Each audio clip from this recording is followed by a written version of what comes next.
ఢిల్లీలో దాదాపు ఒక 4 నెలల కింద ఇద్దరు కేంద్ర మంత్రుల మీద, నాకు తెలిసిన ఇన్ఫర్మేషన్, ఇద్దరు కేంద్ర మంత్రుల మీద 6 ఎంపీలు, 6 మొత్తం 8 మంది ఉన్నారు. 8 మందిలో 6 ఎంపీలు, 6 అంటే బండి సంజయ్, ఈయన కిషన్ రెడ్డిని పక్కన పెడితే మిగతా 6 ఎంపీలు, కొంతమంది ఎమ్మెల్యేలు లిఖితపూర్వకంగా లెటర్ రాసి నరేంద్ర మోదీకి ఇచ్చిరు. వీళ్ళ వల్ల మాకు వీళ్ళు మొత్తం రేవంత్ రెడ్డితో కుమ్మక్క అయిపోయినారు, ఇట్లయితే భవిష్యత్తులో పార్టీ బతకదు అని.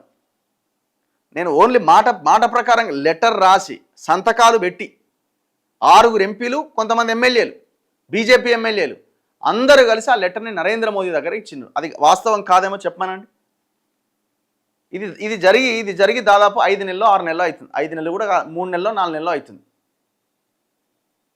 ఈ ఇద్దరు ఎవరైతే కిషన్ రెడ్డి, బండి సంజయ్ ఇద్దరు ఉన్నారో వీళ్ళు రేవంత్ రెడ్డికి అనుకూలంగా వ్యవహరిస్తున్నారు, వీళ్ళ వల్ల పార్టీకి నష్టం జరుగుతున్నది అని 6 ఎంపీలు, బీజేపీ ఎమ్మెల్యేలు కొంతమంది నరేంద్ర మోదీకి లిఖితపూర్వకంగా లెటర్ రాసి ఆ లెటర్ల మీద సంతకాలు పెట్టి వాళ్ళకి ఇచ్చిరు. దాని గురించి చెప్పండి ఫస్ట్. వాస్తవమే, ఇప్పుడు వాళ్ళ ఆవేదనలో కూడా అర్థం ఉన్నది, డౌట్ ఏం లేదు.